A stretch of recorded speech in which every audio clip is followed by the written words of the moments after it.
coming up? Our goals, we just have to keep that we don't have to wait till next year. Yeah, we don't have to wait until the next gigantic goal setting. There's recalibrate. This is where they go both hand in hand. And you find that, and you have to listen to yourself as well. Why am I resisting this? And usually it's a number of reasons. A portfolio career is one of the most peaceful things when it's structured correctly for the person. Yes.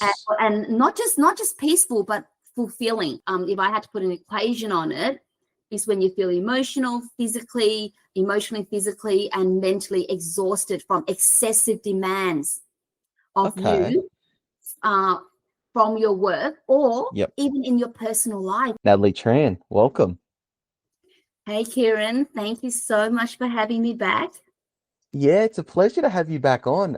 When we spoke in April of this year, that conversation was just such a big conversation, and it was one of those conversations that even now I just sort of go back and I don't listen to the episode on Spotify. I listen to the episode like the full raw copy as a whole, and like that, and like that there, I just I think I go back and I listen to it like nearly every 2 or 3 weeks and whatnot, because it's one of those conversations where I think I sort of said this to you off air, or I've said this to you a couple of times, is our conversation last time was very core. It actually sort of rocked me a little bit to the core and got me to think a lot outside personally. And I was just like, so I was just like saying, okay, no matter what, I've got to get Natalie back on either start of 2026 or late 2025. So it's great to have you back. Oh, so good, so good. I remember our conversation. We went all in on goals and and all sorts of little steps that sometimes people think, like it's all or nothing. Yes. Kind of thing. And we don't want that mindset, because we can reset at any point in time. 100%. And I know I mentioned October, November, it's a time when you start thinking about the next year, but it's just a calendar year kind of concept, right? But really, what I've done this year is I've done a lot of mid-month resetting as well. Because when things get busy and things get a little bit crazy, we need to sort of like calibrate a little bit more. And I think that's something I'd love to share with you today. Because, exactly. Because that mindset around all or nothing, it can be a little bit limiting as well. Yes, and I think because there are some people there that I know, especially because there's actually something funny there, because our conversation last time, I think I made a LinkedIn post about this a couple of weeks ago, where small steps can create big change, because that was one of the big takebacks that I sort of took out of that conversation last time. But there are people there that I know that's sort of like going, okay, you got to set a goal, no excuses, you just got to achieve it, and you got to do whatever it takes. But it's the way as to how you sort of set it, but also looking back on it, I mean, like if you were to say to me, Kieran, you've released 12, potentially 13 podcast episodes this year, part of me would be saying, yeah, that'd be pretty good, but you had 10 new guests. I'd say, you know what, I managed to get 10 new guests on and 2-3 people to come back. I said, honestly, there's a really That's good a milestone. Yeah. That is a milestone for me to sort of say, okay, now I know what I did right. Now I just need to tweak it a bit more. So, okay, next year when there's, what is it that I did right? What is it that I did wrong? And ways that I can improve. And one thing there, which I am trying to sort of look at more, is with my speaking and with my talking. So that's something there is definitely. So I think when you look at it from as a whole, just the journey as a whole, I think you've got to look at it from that perspective of the small steps can create big change. That's the way as to how I sort of viewed our last chat, and as you sort of said there, changing goals mid, or even adjusting goals mid-month or mid-monthly goals. I think it's something I think it's very important to actually look at, because things can change. Things can change, or moments can change. Like 1 minute there you're thinking, like 1 minute there you're thinking thinking something like starting a business, but then the next week something pops up and you probably might not be able to start the business yet. So I think being able to sort of change those goals as they go, or being able to adapt on the run, is a better word I would sort of Yeah. put it. Yeah, no, really good point. And do you remember the 135 method that we talked about?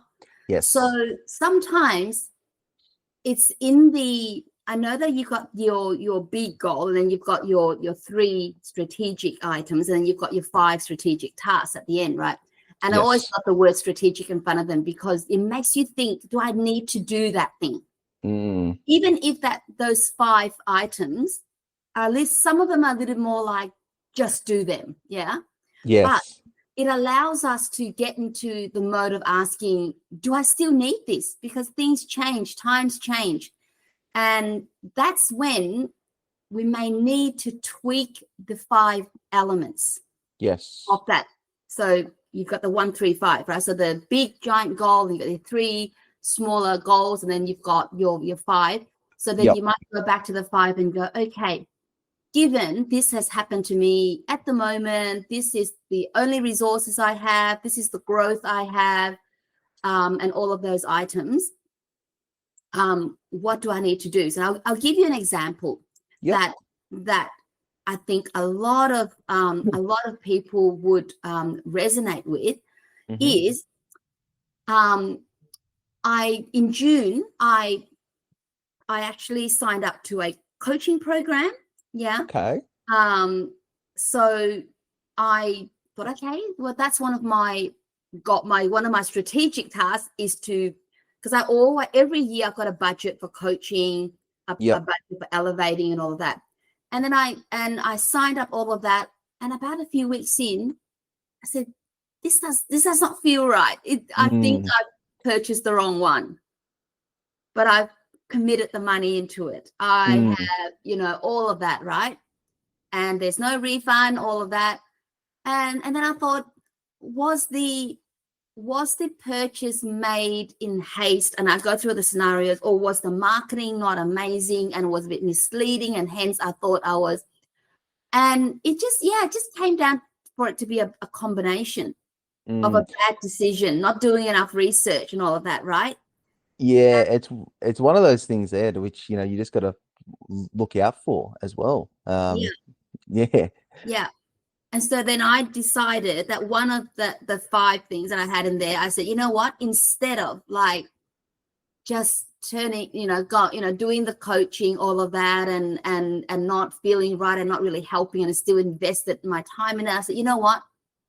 Just gonna write it off and start Mm, again, and look at the options I have now with the budget left, and let's do another program, yep. right? And so this is where the goal setting and the tasks and the action starts to come together. Like, you have all these well-meaning stuff, all the goals and strategic tasks are all laid out. Yep. And then you realize, actually, I think I stuffed up, right? At Yeah. the end of the day, it doesn't matter how, and maybe their marketing wasn't amazing, and the way they sold at the end was saying they did this and this. And well, but basically I was told that they did work on LinkedIn, but they don't. So imagine Mm, signing up to a program where before you signed, they said that, and then you yes. realize that they, like, I could probably be a coach in the program, Yeah, right? I mean, So it just sounds yeah. crazy. And so I It's wrote it off.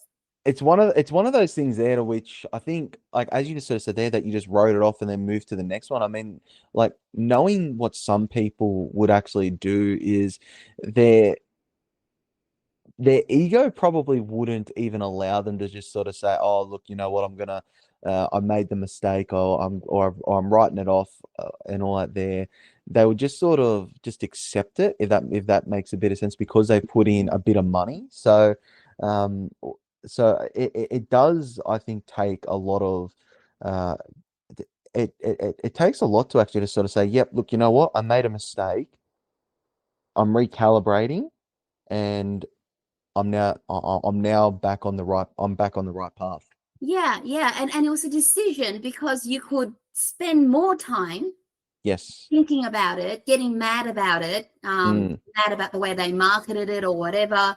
And it's like, like the problems both sides, and the fact that maybe I misunderstood. I don't know. Maybe it's a me thing. Anyway, Mm. but what it came down to is realizing that you have a goal, and Mm-hmm. if one thing, that a strategic item that you've put down on your goal setting list Yep. is not working, Mm-hmm. you have to move swiftly. Yes. There's no point me going, I'll just sit through it, start Mm. another one next year. Yes. Right. So if Mm.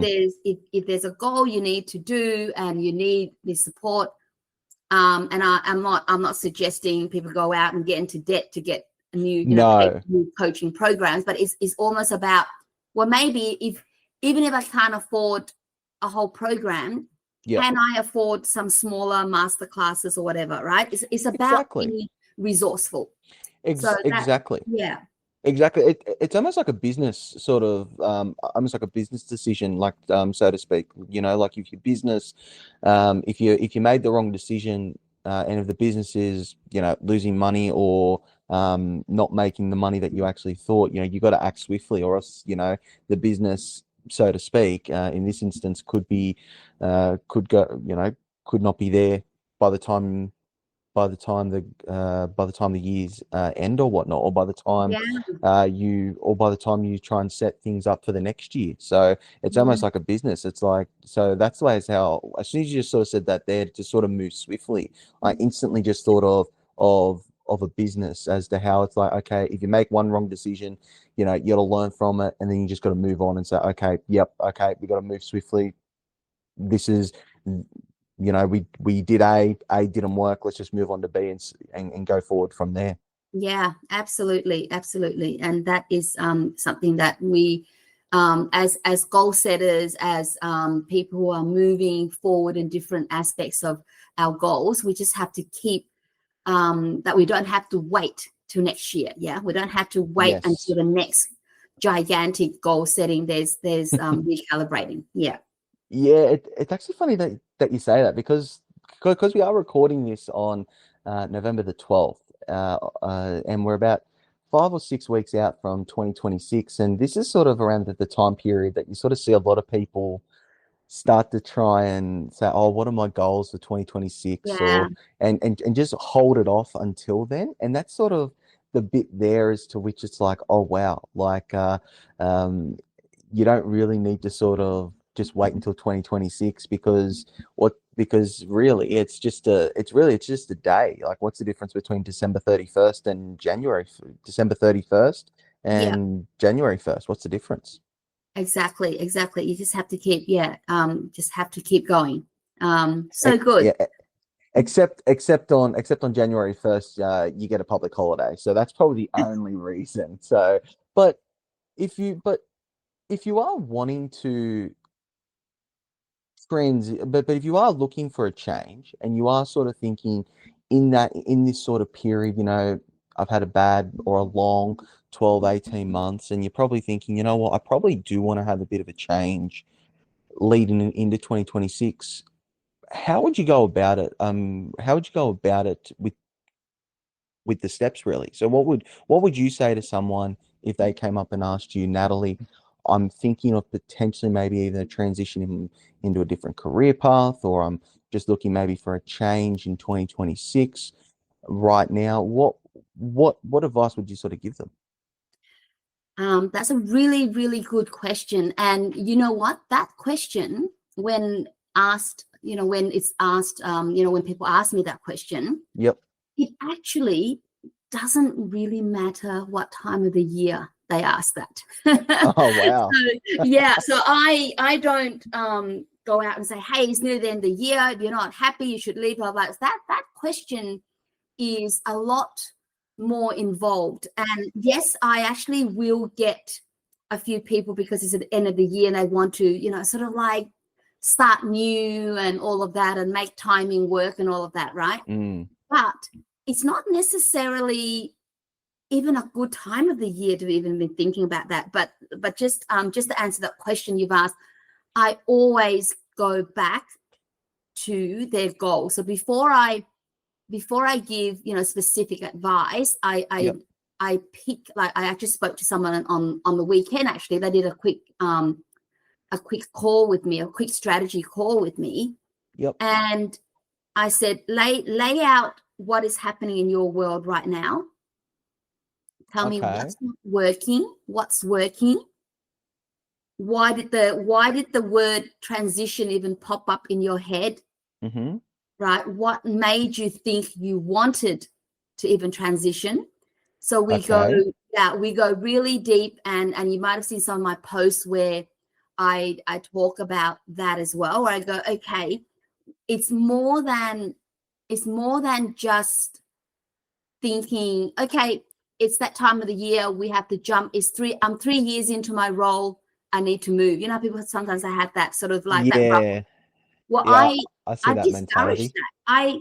Not that I discourage you to move in 3 years, but I discourage that notion of I just need to change. I just need to change my job because it's 3 years up, and we need to exhaust the reasons as to why we need to change. Are you unhappy from that point of view of you can't move anywhere in the organization anymore? Or you've reached that point where you go, you know what? I have been doing 9 to 5 for that long, and I think I'm ready. I've got a great idea that's sitting in the back of my mind that I've just been too busy. So I dig deep and I ask them a series of questions. Right, to really understand their position and why they are even thinking about transitioning. And normally when I do that, wow, all these other reasons come out that they never even thought about. Or sometimes it makes them think, actually, I don't know why I would need to anymore, right? Exactly. Exactly. I mean, when you sort of said that there, why they would want to leave, because it just sort of takes me to that there are certain people there who, they stay at the company for so long. Like, there are some people there that are just happy with staying at one company. Either that they're climbing through the ranks or they're just fine there. So I think that you are right in the sense that, assessing your situation, seeing where you're at, but most importantly, are you happy and all that there? And I think that's sort of the most important factor, because if you're happy staying in that company, and if you're happy staying it there, and just because it's 3 years or 5 years or 10 years or whatever doesn't mean that you shouldn't stay there, shouldn't continue staying there. If you're unhappy, then that's somewhere where you should then sort of look at and sort of say, okay, if I'm unhappy, why am I unhappy? Has it got to do with this? Has it got to do with the work? Has it got to do with everything? And then sort of look at it from that perspective, and then say maybe it is time for a change. And I have a giant list of questions, and it all revolves around also your values, your current situation, your life, your phase of the life you're in as well, right? Some of my clients are a lot more senior, and they're at a point where financially they're okay. So they don't have to be working. They don't have to like transition from one to the next very quickly, so that they don't miss out on a paycheck and all that as well. So there's so many elements that go into a transition that to be successful at the transition, it comes back to what is it that you want? What is and we bring in the fulfillment, the alignment, all those aspects around what is it that's making you feel like you need to change, right? And the reason sometimes can surprise you if you sit in the stillness a little bit and work on that self-awareness. And from that self-awareness, we then devise a plan of the next steps to take. Because self-awareness without the action is just a dream, right? Yes. Sometimes they'll Yes. tell me, oh, I've got this and this and this, and then they don't go a few more steps further about thinking about what it could be. Mm. And then this time next year is exactly the same position. Exactly. I think the way how you sort of put it there makes a lot of sense. It's like building a house. It's like you can have a dream of building a massive house or a two-story house and do all the plans or not even do the plans, saying, look, I'm going to build it here and whatnot. And then don't go any further with it. And then 12 months later, the house still hasn't been built. So Yeah, that's exactly. So sometimes it triggers those feelings. It's like once they get the self-awareness, some people then start to back off, right? And so we work through all of that. And then for some, it's too hasty as well. And so then that reflection work, and then you still got the other side of the fence where you you take the actions too fast, and you end up just being busy. Right. yes. Sometimes transitions happen because people think they just need to do something, right? Just very, very Yep. quick, and they don't go through that whole thing. That's why the first step is always about the self-awareness. Okay, so what happens, as you sort of said there, that they just sort of back off or they're a bit hasty in it there?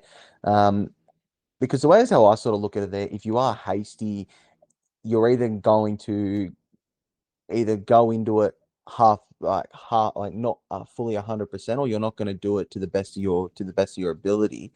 But what would you say to someone if they are sort of feeling, now that they are self-aware, they're feeling a bit hasty or they feel like, okay, back off. But is it a matter of just sort of letting them just sort of go out there and decide, or is it just a matter of sort of putting in some input to sort of say, you can potentially do this, but only if you want to, or something like that? Yeah, no, I pull in my transition roadmap. So this is this is sort of like the whole program where Yep. once we got that self-awareness and we're kind of sure Yep. that we either need to explore something Mm-hmm. or not explore, and then we keep going. I mean, in fact, I actually told one of my clients to actually don't take on more. She just kept taking on more and more. So you actually got to stop. Like, you actually have to stop all of these activities to get, because and that was a classic case where that whole thing around, it's like near the end of the year, I've got to do this and this and this and this, and the focus is just spread everywhere. Yes. And I couldn't see what she was trying to achieve because it just kept piling on. And the advice, the transition roadmap, when I go through that, I said, if you go through the next step here, Yes. what should you be doing? What should you be doing? Right. So my framework actually walks people through all of this. And yeah, sometimes it's about completely pulling back and just spinning one plate. Yep. Okay. Yeah, because it's actually funny that you sort of said that their focus is shifted everywhere. It's something that what I think someone actually said to me was that if your focus is everywhere, you're going nowhere. Yeah, it's just spread out. It's like that analogy I gave where you are spinning eight plates. Yes. They're going to drop. Yes. Because the idea is you want to ensure that you get at least one or two to start humming. Yes. And then all you need is just to go over and give it a flick, and it keeps going again because everything's in place. Systems, mindset, all the work, right? And then you start a new plate. But if you were to run down the hallway spinning every single plate, yep, it's going to drop, right? You can't keep up. So what comes first, system or the mindset? Do you have to implement the systems first to then create your environment to be able to help you excel or be able to smoothly transition? Or is it more that you have to have the mindset first to then be able to create the systems to be able to transition? That is very, very, very interesting question. And this is where different clients need different support. I find it really interesting because I have some of the strongest people that I know with incredible mindsets, right? Mm-hmm. But their systems are not designed to help them because they're resisting change. Yeah. Yep. Mm-hmm. And so maybe that is a mindset that needs to change. But I'm saying that they're strong people, right? Mm-hmm. And so they can, sort of like they've been through a lot and they can see. But sometimes when I use the word system, I'm not talking about systems, technology and all of that. Yep. But you might need some of the structure. But it's just systems like people with the strongest mindset as well. When they go in transition, if they start to receive a lot of rejections, it's interesting what happens to that person's mindset, right? So it's a bit of a hand in hand. I keep my eye on both. And so then if there was structure in place and if the transition is what you want, then every day there is a set of activities that you do, which is what I call the structure or the system, regardless of what's coming back at you when you are meeting the market. Right. So I call it approaching the market. At some point, you got to approach the market in a transition. Exactly. Of course. So how do you determine which ones, because there are some people there that are more mindset orientated, and there are some people there who are more structure or system based orientated, where like they like to do certain routines, like they might set their alarm at 5:30, wake up at 5:45, go for a run for an hour till 6:45, have a shower, eat this, etc., etc., etc. But then there are certain people there that are just sort of like mindset driven. How do you determine which one's which? Because obviously there's got to be some people that are sort of either one or the other, but there's also got to be some there that's got to be a little bit of both. And what can you do if someone is a bit of both? Well, and again, it's very it's one of those things where that's where coaching really helps, because it's like someone coming in, yes, and observes you, because you know yourself, or sometimes you think you know yourself as well, right? That's true. And so your coach will point out something, and then you say, "I didn't know I did that. I didn't know I did that," right? Even though I know that I'm very structured. The most structured people in a transition can avoid certain activities that I've set out for them to do, you see, and so hence it's like the chicken and the egg, right? Yeah. And so then the mindset needs to come in. What is it that is stopping you from doing that activity? And then you've got some people who have no structure. Yes. And so then when I give them a set of things, they start from scratch and they just power through them. They just trust the process, and they've never had a structure before. And they go, okay, you've given me that spreadsheet today. I'm going to approach some recruiters. I'm going to, if they're going to another role today, I'm going to apply for some roles. Today, I'm going to do, some research, and they just power through the activities, right? And then you've got those with the strongest mindset and the strongest structure in place, where I've got, the gym in the morning, but this and this, and then they sit down, ready to, and then they go, oh, and they resist it. Yeah. And so this is where they go both hand in hand. And you find that, and you have to listen to yourself as well. Why am I resisting this? And usually it's a number of reasons, right? Fear of some sort, questioning, self-doubt could be, because when there's uncertainty, the strongest mindsets will still react. Yes. When there's uncertainty, because you're working in the space of uncertainty during transition. Exactly. For those in the business, will it work out? Am I putting money into the wrong, thing? I'm at that age where I should be investing, in another term deposit or whatever, instead of putting into a business, like it's too late, blah, blah, blah. So you can see how the uncertainty of a transition plays on people's minds. 100%. You can just throw their, even if they've got the strongest mindset, throw that out the window because they resist doing the activities. And for those who who don't have a strong mindset, they have to battle both sometimes. And you've got the extreme ones where they just haven't done any transitioning for years and years and years, right? Yep. Wow, the resistance is huge. And so the mindset is, I'm so amazing at what I used to do, but I'm so scared of giving all of that up. Yes. And so it's another, even though their mindset's really strong, Mm-hmm. but the resistance comes from another angle. Yeah, exactly. I mean, it's almost like, as you sort of said there with fear, it's almost like the fight or flight sort of instinct, like do you fight with the uncertainty and just sort of accept it and just go on with it, or do you fly it and just sort of go back the way you came? It's very interesting. And I think we actually had a bit of a word on this on our last episode, but I think one of the words I'm sort of getting from that is confidence as well. That's another sort of thing there, because as you sort of said, there's someone there who has the right mindset, can be able to just sort of say, right, yep, here's the structure Natalie's given me. I can, I trust the process. I'm doing this X, Y, Z, A, B, C. Off you go. Whereas someone there who's probably been in the system and is more structured might tend to sort of resist it.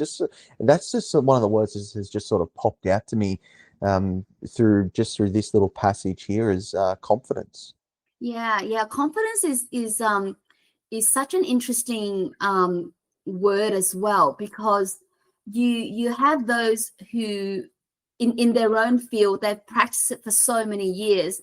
Yes. It's just the confidence just oozes out, right? Because remember, Yes. confidence comes from being competent. Yes. So the whole saying about fake it till you make it, like it never sat well with me. And I think it is sometimes misconstrued. I think the person that said this had a few other things around it, but just a line Yeah. on its own. I actually remember that. Part of the last conversation. Confidence and competence. Yes, that's it. That there. You have to sort of be competent at it in order to sort of build confidence, You or are to start. lacking something. Yeah, it's like with public speaking. Like your first few times there of doing it, you might be super nervous, but then the next few times that you go on after it, you'll just blitz it and all that there. So I think, yeah. So would you sort of say that in this instance there with the mindset?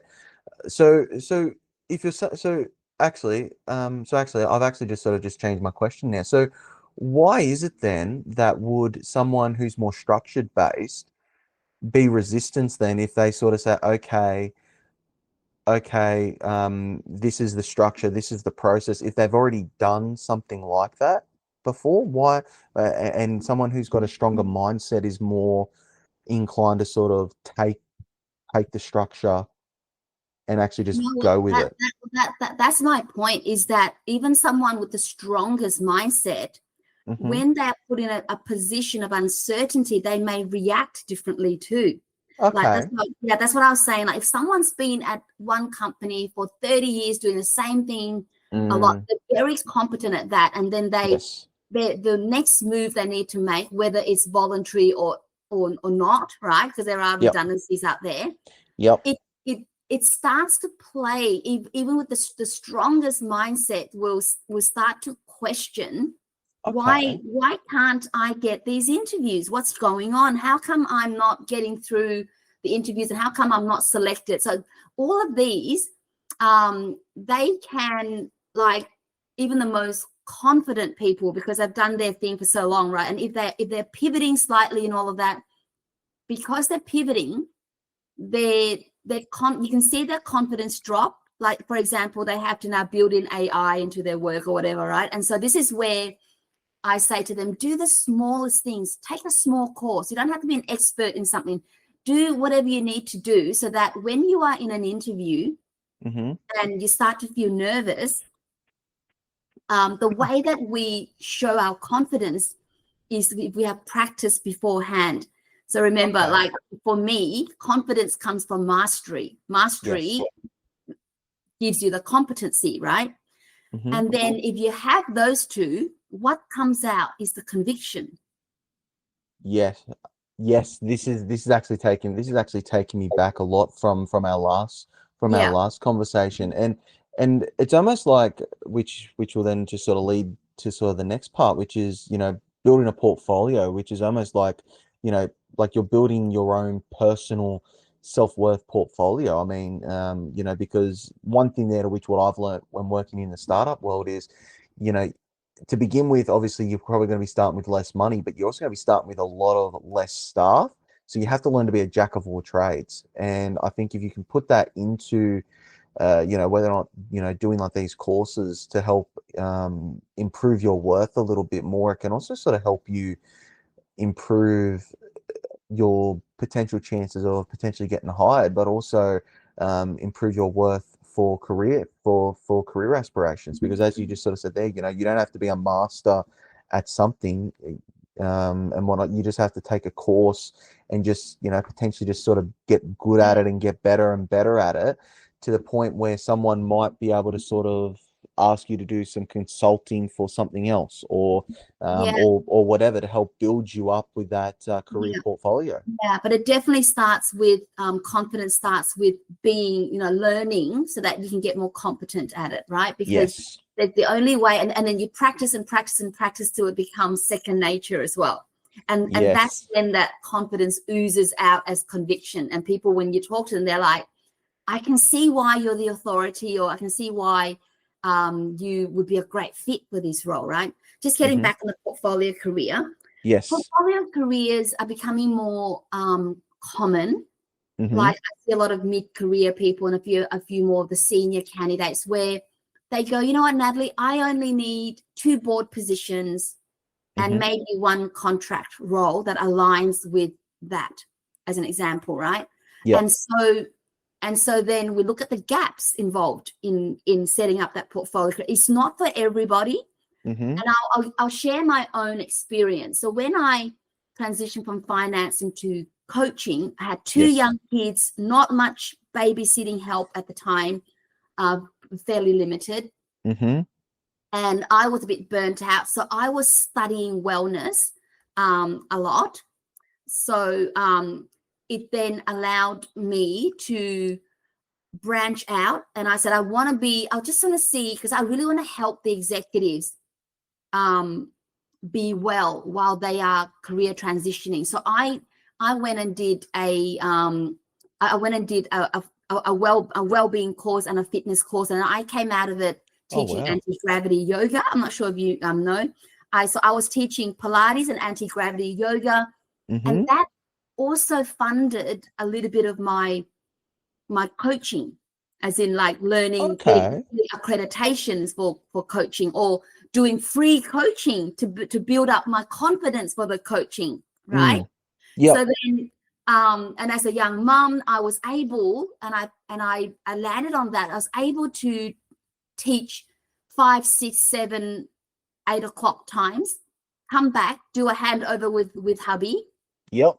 He goes to work, I get the kids, and then some days I'm able to get the kids to childcare or to my parents for a bit of help, and then I will then build up my coaching and all of that, and then come the afternoon after I pick them up, I then go and teach again, right? That's when I do the baton change with hubby again, and then the evening classes is from 6, 7, 8, 9, and Oh, then I wow. realized I love that portfolio career because I was Mm. doing that, earning money on that. But there's a mindset switch every time you change different roles, right, during the day. Yeah. Yeah. It's The almost. main thing with portfolio careers is it's not for everybody. It's very Mm. energetic, and you So, swing into the mindset very so, quickly.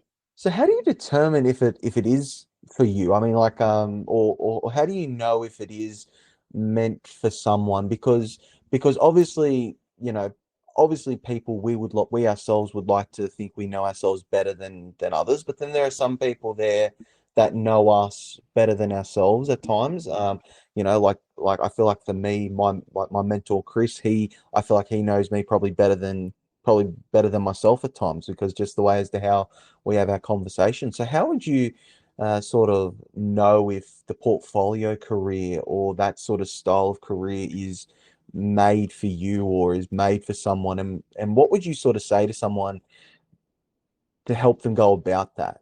Yeah, absolutely. Really, really good question. Like I was saying, it's not for everybody. Yes. And fundamentally, I get them to sit through a number of like assessments with me, questions, and we map out. We literally sit down the blank whiteboard and we go, does this strategy work, right? A portfolio career is fun that way because we sit down and go at this. So once we've done the self awareness part, we're going to, okay, we've decided on the portfolio career. We then map that out with a blank page and go, okay. And it's not a simple, I love doing this, so I'm going to do it, right? There's a whole series of factors. The financial factor comes in, the time factor, the Mm-hmm. phase in your life, the and really working out also your each of us have our own personality and our own energy and all of that. Yep. And you get all of that through doing DISC or I love the Berkman. Mm-hmm. It talks about your energy levels, socially, physically, mentally, all of that. There's so many aspects to a person that allows them to be in a portfolio career because you are not coming in. It's such a fun thing to be in, but you're coming into different activities, a different mindset, a different everything, depending on Mm. the role that you're in. Right. One moment you might be a board director of a not-for-profit, and then like for me at the time, then the other next is I'm teaching someone some anti-gravity yoga moves, and then I also am building in career coaching, and they're all Yeah. related but all different as well.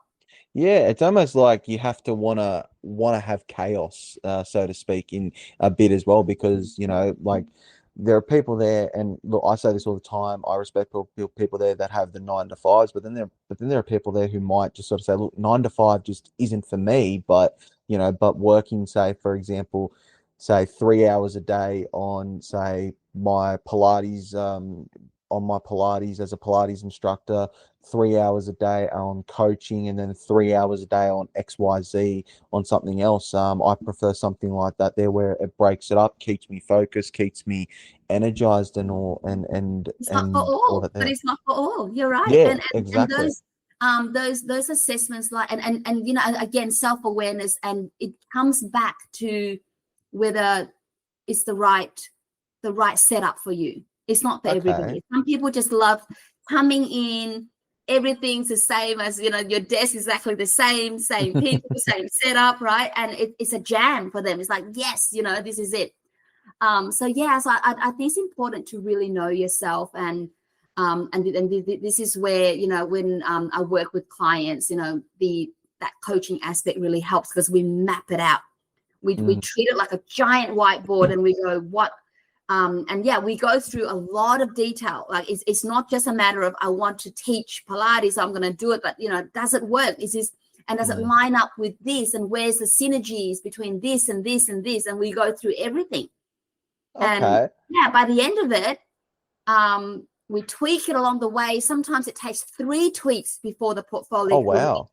Yeah, sometimes we need three tweaks or more before that portfolio career starts to feel really really structured, actually. And I want to just mention the word you used before around chaos. Mm. It is chaos from someone else's perspective, right? Yes.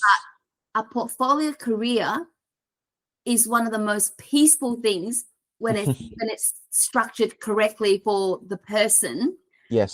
and not just peaceful but fulfilling. Yes. So I never viewed it as chaotic, but I am sure some of my friends or people in my circle at the time would go, oh my god, she's doing this and this and this, yeah, and that's where the chaos word comes in. But Yeah. for me, I know exactly where I need to be. I know exactly how I switch on for different clients and all of that, right? So for A me, it's hundred not percent. chaos if it's set up well. And I think, just as you just sort of said there, Natalie, from what other people look as well, and I think with the stigma, I think you just sort of need to just sort of look and sort of say, look, this is my way of sort of going about it. the people in your circle, they just got to sort of look. Some of them might look at me a bit funny and might say, "Look, it is a bit chaotic at times for, or they Yeah, might say, I don't know how she does that, or yeah, I don't because know it how." looks that way on the surface because they're not used to someone, that's, "Oh, so how's your day been?" And when you Yes, when you describe that, they go, "Oh my God, I couldn't think of anything worse," right? But for yes, you, you know exactly what your week looks like, actually. a Like, 100%. yeah, I know exactly where all my energy is going each day into different aspects. And actually, it makes you really, really aware and conscious of Mm. where you put the resources, which is time, Yes. and how effective, impactful, and um, like efficient you can be as well in a portfolio career. 100%, and it also sort of shows there that one of the that because obviously time is something there to which we can't get back, as much as we would love to, as much as everyone would love to, we can't get time back. But it also shows, I'm unsure if this is um I'm unsure if this is potentially it, but it also takes a lot of potential once you've sort of mapped out your portfolio career, a lot of organization. So like it's all like structured, like you can basically sort of say, as you sort of said there, like what your day's going to look like. It might be chaotic, but it is still sort of structured. You know where everything is. So you can potentially sort of say, look, I have time from say 2 till 1 or 2 till 3 o'clock free. I'm happy to have a phone call with someone off the cuff or whatnot. It's Yeah, if no, that you makes still sense. have a lot of structure. Yeah, no, Mm, but I understand where the word chaotic comes in when people think about that. But in fact, it is for me, the thing that I always advise my clients around a portfolio career is it is not just about winging it. It's about structuring it so that you can blend your passions with your income and fulfillment. So it's not just a matter of like, let's just throw spaghetti on the wall and, oh, I like this, I'm just going to do it. So mm. we consider every single part of it very strategically. So, so is there a certain age, or is there a certain like stage of their career where it might be a good time for someone to just sort of say, look, um, might be a good time to want to do that portfolio career, or could you sort of say even for someone say who's a university student and is studying their degree and is sort of thinking, you know what, this actually might be more interesting than something might be more interesting, or is it more for people there who have even had about 5 or so years experience Yeah. with the runs on the board? So such a good question, and I'm going to put my career coach hat on. As a career coach, I would say that do not let the age factor Okay. sort of like impact your decisions based on just the age factor, because especially now as well, there are so many opportunities. And I would say to anyone, even my own daughters, now I've got a 19-year-old, and I always say to her, experiment. Okay. Yeah. And because the portfolio, and I know we call it a portfolio career, but at the end of the day, it's just you experimenting Mm-hmm. if something works for you. And I've seen some of my younger clients where, for example, who started a tutoring as a part-time job, Yep. who've gone on to set up a whole like tutoring business. Oh, wow. And so then they landed a job in a law firm as a graduate, but then they've got that because they've worked in that and they've been working around setting it up. They decided the fork in the road came a bit earlier. Mm. And so then like use momentum and set up this business. And because you're at the early stage of your career, you may need a bit of the money. So I sometimes say you don't have to quit completely what you're doing, Yep. right? And experiment and maybe pull back on the full-time, find something still related to what you've graduated in, right? Yep. Because these days graduate roles are really hard to find now as well with AI and all that. I mean, there's a whole nother conversation. 100%.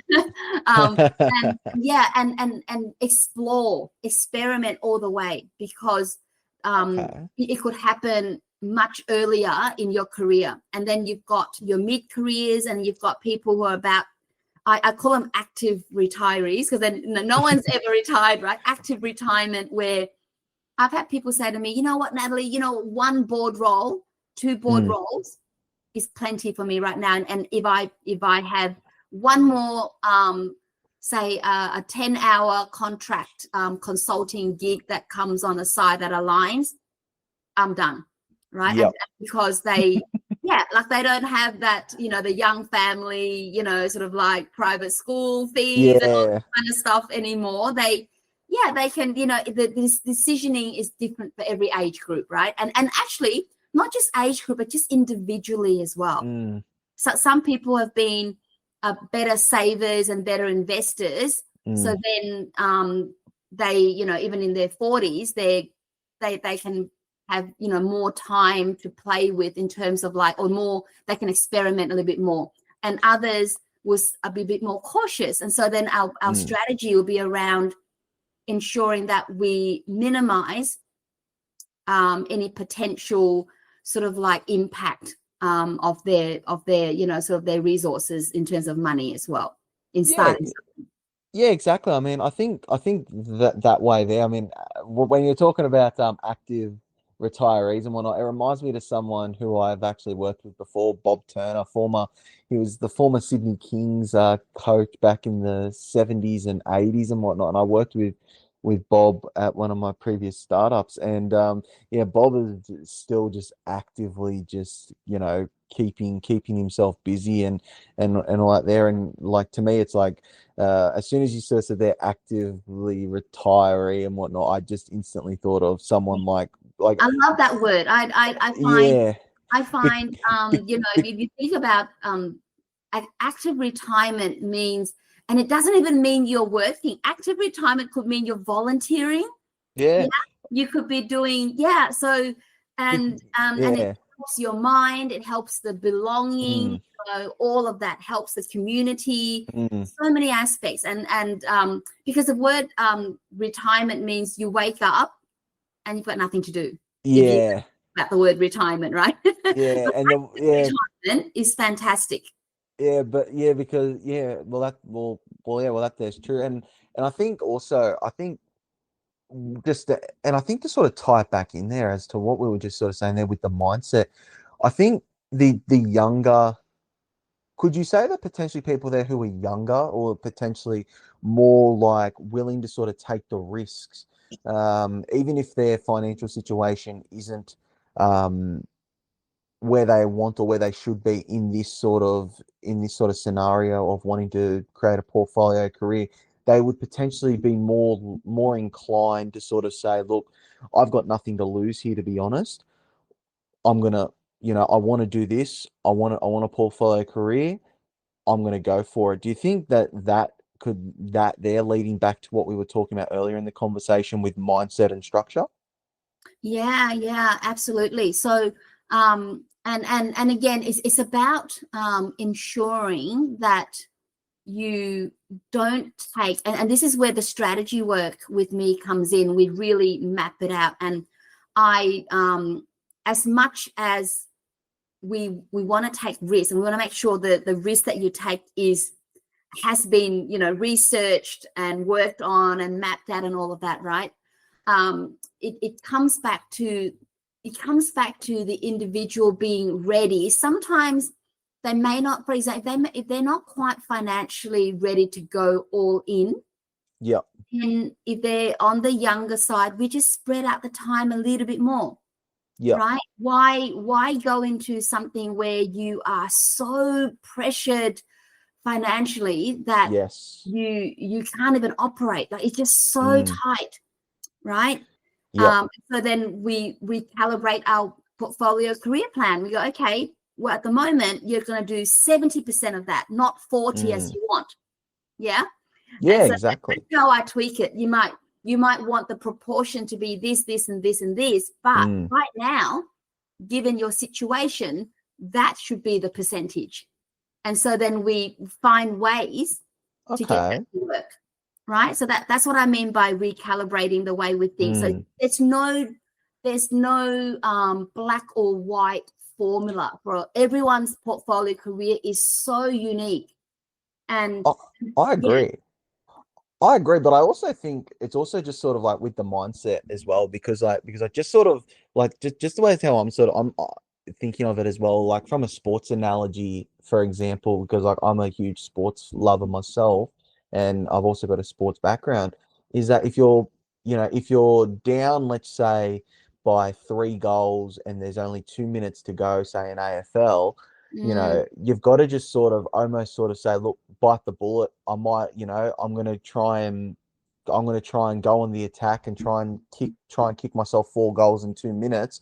But you end up but the opposition might end up scoring 3 or 4 more goals. So the result might be, instead of being losing by 3 goals, you might lose by 6 goals. But it's that mentality of, even though your back is against the wall, you've got nothing really sort of to lose and almost everything to gain. yeah, That's sort of the yeah, way as to yeah, that's sort of yeah. the No, way as that's to really how good analogy. Yeah, and yeah this is that's especially so with people um who are going through redundancies, right? yes. And so they don't have anything that that they've got a bit of money that they've got from the redundancy, and then they share an idea with me and all of that, and the way they want to work. And so we go in it and go, okay, we've got to give it a really good whack, right? Yes. Give it a really good whack, but I still ensure that it is that it is structured and strategized in a way that they're comfortable. Yes, exactly. I agree with that. Yeah. Would you say that mindset as well is also almost a good way to sort of look at it from just any perspective? Even just from like a mindset, or even just as a coach, or even from a transition coach, like you've got nothing to lose and everything to gain, even if you're at a stage of your career, like take with the redundancy, or if you're even in a stage in your life where you think that, what, like anything can be better than this, or if you're early on in your life, or if you're even later in life, for example, like anything can be better than this. Could you say that sort of mentality, nothing to lose, everything to gain, is sort of a good Yeah, I mindset mean, to sort of go about it? absolutely. You got to go into everything with that mindset, right? Yeah. But it has to be backed up with beta testing, with testing, researching, all of that. So when I Yes. say go all in, we do all of that. It's not taking silly risks Mm-hmm. that we haven't, like, just because you like that, is there a Yes. market demand for it, right? So this is where passion and market demand has to work Mm, hand in hand. Like, I'm not going to let 100%. someone, no matter how strong their mindset is, no matter how financially strong they are, I'm not going to let them, like, say to me, you know what, haven't really looked at it in detail, haven't researched, haven't tested things out. I'm just gonna pump 30,000 into this because someone asked me. That's a really great opportunity, right? So yeah, And no. there's and there's going for it, and then there's going for it. Yeah, Yeah, yeah, there's like everything to lose and nothing to get. I mean, like there's like nothing to there's a fine line between there's a fine line between you've got nothing to lose and everything to gain, and then there's a fine line between that and then losing and then gaining nothing and losing everything. yeah. So And it's and then we call it. I was taking risks. I went all in. Right, oh going yeah, all in is not about taking risks that you haven't worked on in terms of mm, the consequences and all that, because your mindset's affected, your family's affected, like if you've got a family, 100%. all of that, right? When things, so and this is where by design we have to ensure that we build in the market awareness and the market demand and all of that into it. Yep. And you know what it's like, the repetition of the demand for things. Yes. And is the ICP, or the ideal client, are we just dreaming them up, or do they exist, for example? Do they live Yeah. and all of that, right? Because that there's true. So just one thing there, which what I wanted to also ask there as well, because as they are transitioning and with the mindset and with the structure, one thing there which what I've sort of also sort of looked at is potentially burnout, because that's definitely something there as to which you can definitely I feel that you can get, especially when you through if you are doing something. It's almost like take with me with my calisthenics, my first 4 to 6 weeks of doing it, I was almost like going through the motions, but then I then just sort of was like, oh, I'm not really seeing the progression, and I sort of felt I went a bit unmotivated, but I still kept doing it. Towards the back end I was like, yep, this is good. But then you can also then sort of make sure that you don't burn yourself out from it. Because I realized towards the back end, I sort of did a bit too much and I burnt myself out. But how do you, when you are sort of transitioning with that right mindset that you, or strategy, that you make sure that you don't burn yourself out? Like what is a good way to sort of make it? Because again, families are involved in this here, because because as you just sort of said there, everyone that gets affected, it's through families that get affected, and all that there, and you don't want to burn yourself out too quickly. Yeah, really, really good question. For me, that well-being and burnout, all of that are really, a strong topic for me, because I've gone through all of them. There are two or three elements to talking about burnout. So Yep. when you are in a growth phase or a change phase of some sort, right? Yep. There's going to be effort into Mm-hmm. things. So sometimes that season of growth or change will require a lot more of you.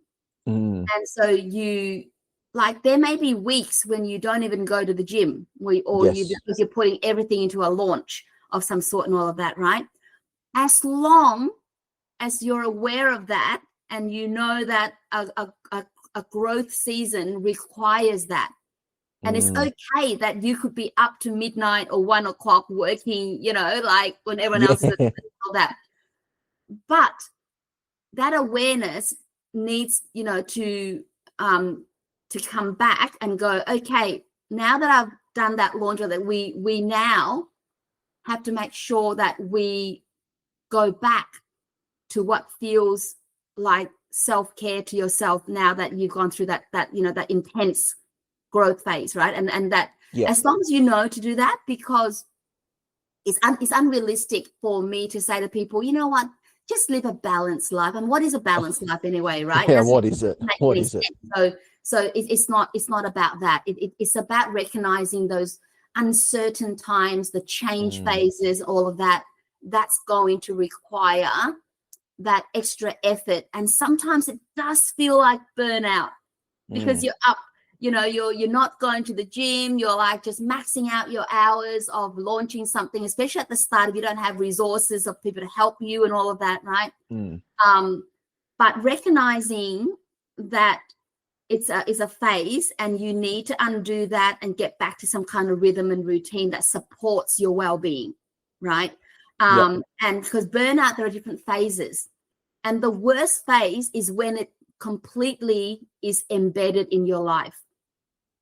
That's when you're in huge trouble. How is that possible, for it to be embedded hugely in your life, as you just said there? And what are the early signs that it is at that stage?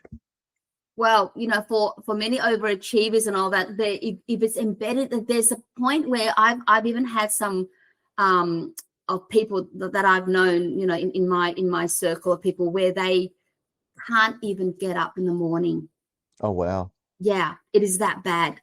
Like they just can't anymore, right? And these are high overachievers and all that. It's just embedded in your life. Like it's just like it's really awful, and you go, I can't do this anymore, and it starts to your mind and your body. It affects your body, it affects your relationships, your mental health, and all of that, right? So burnout is not like a like something you wake up and you go, I feel burnout. It No, starts to it's something that just catches up to you, so to speak. and it starts to slowly come into your life.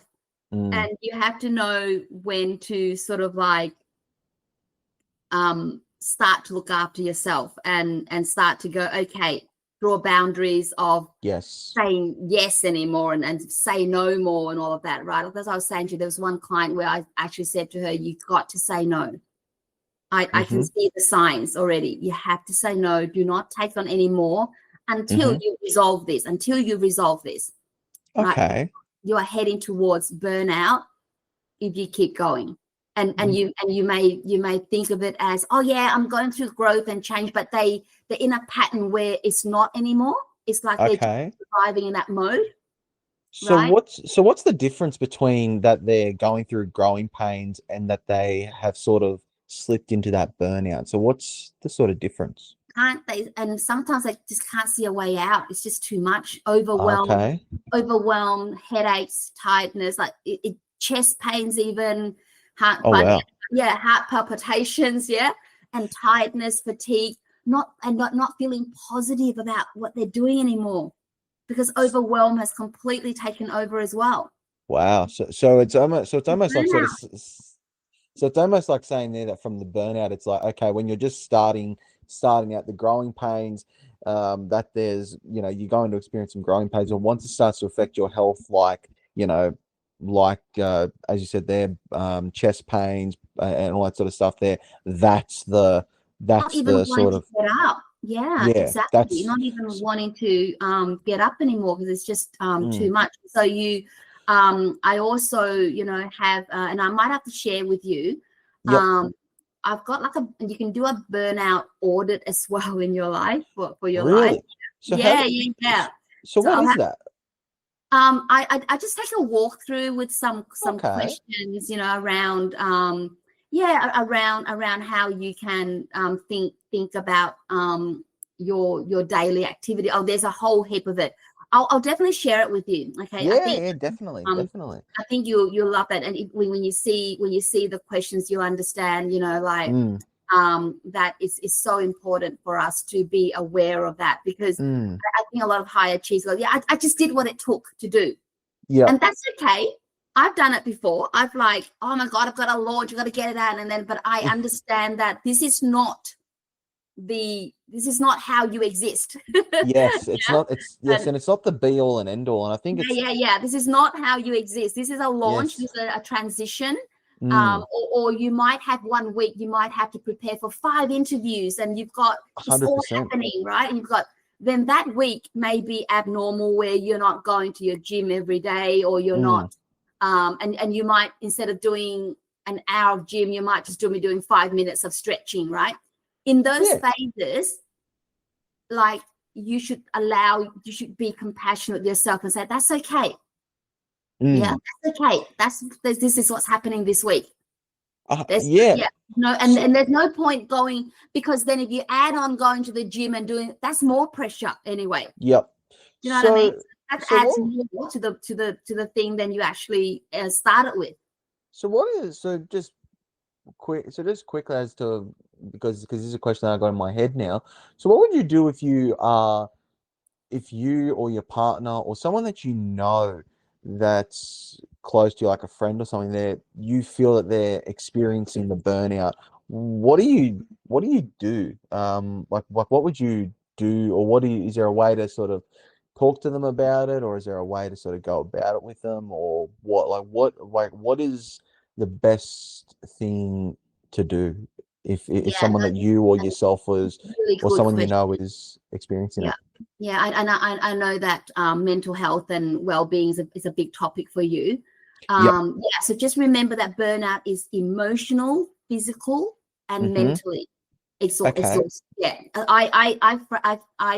I had to put an equation on it, is when you feel emotionally, physically, and mentally exhausted from excessive demands of Okay. you from your work, or Yep. even in your personal life. Like if you're going through a divorce or something, that can also happen. So we associate burnout with work, I but agree. a lot of other things going on, right? And as always, keep a lookout for your friends, your peers, and even like when you're on LinkedIn and you hear someone make a comment about something, just check in. Yeah, like 100%. sometimes you hear something, or it can be as simple as, or if you're going to coaching, if I'm coaching someone and I see the symptoms of burnout, but then it's taken another notch up, and it starts to feel to go. I start to question, or when they start going negative about their goals and work, and then they start you can actually get negative about your goals and your work. Correct. Right? So getting the signs early, so to make those changes, and looking after yourself, and looking after people around you is the way to help others. Yeah, and I can give you a couple of ideas. So sure. if you burn out, and if you look at your friends and people around you, the common signs, right? They start to feel like they're isolated, or they feel a bit trapped. Yep. Right. Okay. Even irritable. Okay. Right. And someone who's very energetic will sometimes show up as lacking that energy or motivation. Okay. Yeah. So even if it's not fully negative, but it may show up as just that person's very unusual. Like me, I'm highly energetic, right? Yep. And my family will know I'm on a verge of some sort of, burnout symptoms when I'm like, you know what, too tired, can't be bothered, and it's just very unusual, right? Yep. You get less satisfied with your work, always feeling drained. Yep. So some people can sleep, some people can't sleep, but even if you wake up and you go, I just can't shake that draining feeling. Yeah. Okay. Now, is there a way that if you know that someone is experiencing burnout, to just what to do with them, or is it just more along the lines of just sort of just reaching out and just saying, here, hey mate, I'm here if you need me. I'm here to talk to you if you need me, and all that sort of stuff. Is that sort of the only way to sort of go about it? Just listen first, as someone, if someone is opening up about what they're feeling. Yep. And even like procrastination, they might talk to you about procrastination, and it's unusual for them to talk about that. Oh wow. Okay. That's a symptom, right? That's what they start to procrastinate, a sense of that, and then they go, I'm so disengaged with work, but they love it. Yep. Yeah. And so or headaches, they can't shake headaches. And so this is where you would ask them to check things out at, like if it's really, really physical, see the doctor, because remember, it's all related, right? Mental, physical, emotional, and just get help, like see a therapist, just to nut it out and just to ease back in, right? And so and then work out, and then of course, get proper help. But even as a friend, you can also help that person, like by listening to them and just seeing what's causing that for them. Okay. Right? Is it some kind of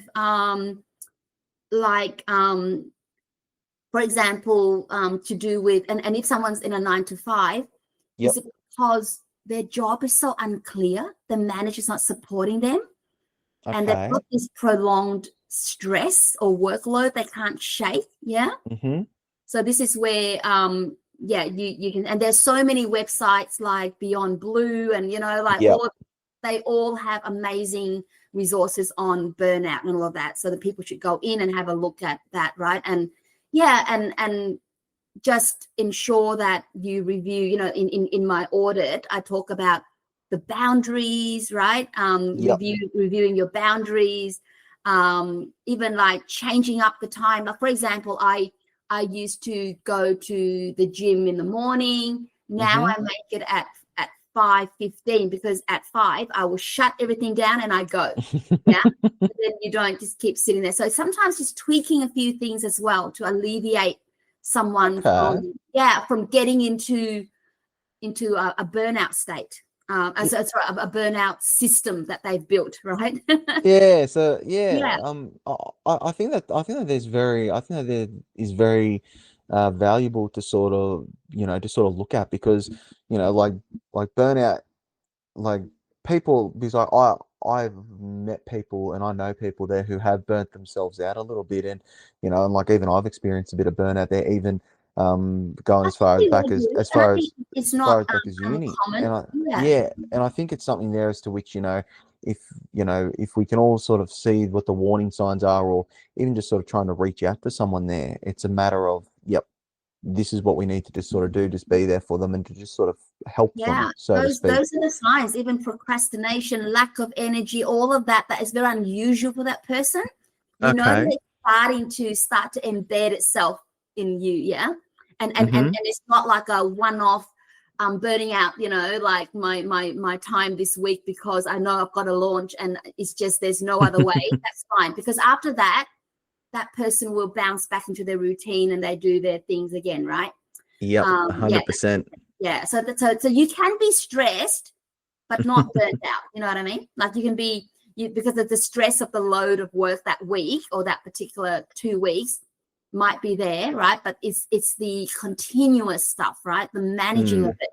So then the only way is to prioritize your well-being, A right? hundred, Yeah. exactly there, Natalie. Exactly. Now, I feel to be honest, there, Natalie, I feel like that this conversation could just sort of go on for like so Yeah, long, it's a because big topic for me. Yeah. yeah, because thoroughly enjoying like this conversation, but like we're heading now closer towards the end, and what Yeah. I'm going to get you back on in 2026.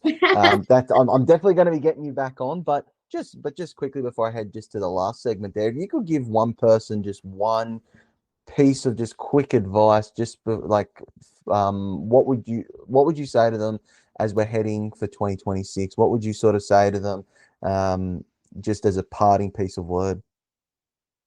Okay. I would say to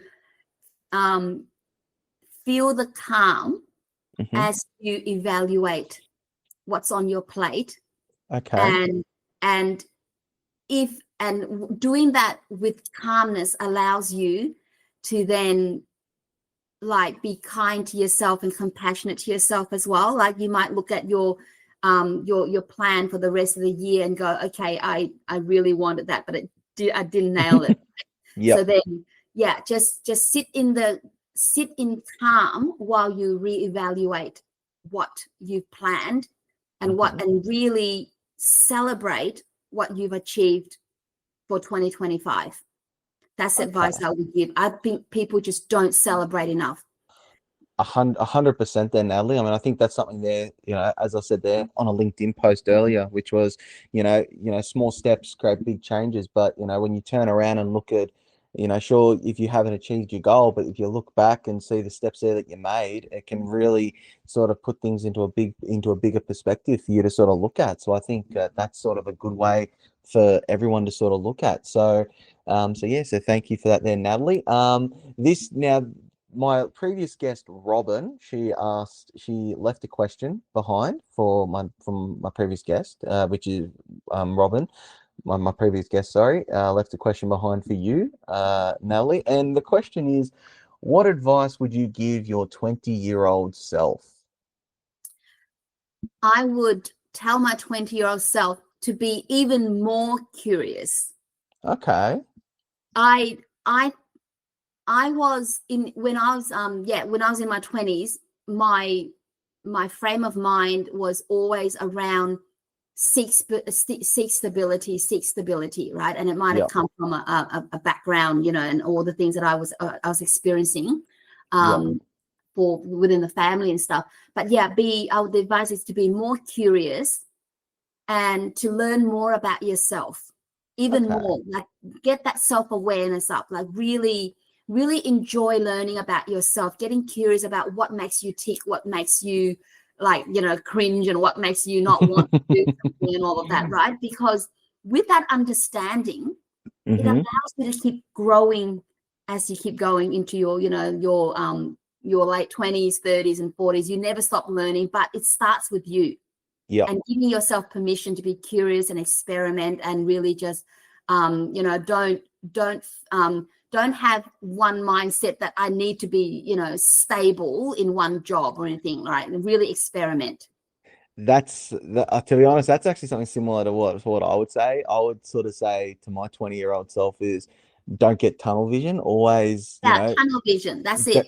Yes, never don't like it's okay to sort of look elsewhere and look don't always just have to be so goal orientated. You're allowed to look elsewhere. You're allowed to at times focus and focus elsewhere and all that sort of stuff there. But also, if you don't achieve your goals, also be sure to look back and see what you've achieved in the process. That's something that's what I would sort of say to my 20-year-old self. Now, Natalie, before I let you go, this is the time where I leave you to ask my next guest a question. So I'll leave it to you then.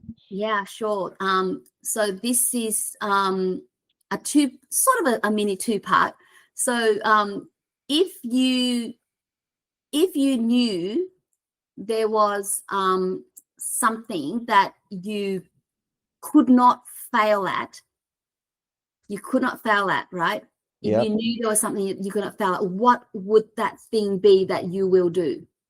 Oh. Right. So that's the question. And part two is, and they don't have to answer part two, but part two is, has there been one moment in their life where they have not gone for something because they feared failure? Oh, bloody hell. I mean, like every time They can choose to answer one if they like, or they can choose to answer, any one of the two or two together. I tell you what, when I first started this podcast and got my guests to ask questions each week, I mean, the questions just start getting better and better with each question and whatnot. And it's like, but it also makes me just sort of think. I go like, bloody hell, like it's something there as to which like even for me, it's like very eye-opening and all that there. So yeah, I'm very excited to actually hear what my next guest will have to say about that there. But Natalie, thank you again for agreeing to come on and on the podcast, and I am looking forward to having you back on in 2026 and all that there, and all the best for everything for everything there that happens for you in the meantime. So Thank you so much, Kieran, and I'll make sure that I send you that self-care wheel, where we sort of do analysis. It's a bit like the life wheel, but it's like a self-care wheel that analyzes how you're going, so then you look after yourself a bit more. Well, that's something there to which I'll be looking forward to, and I'll be happy to have that there for the next chat. And that there concludes this episode of the podcast. So thank you.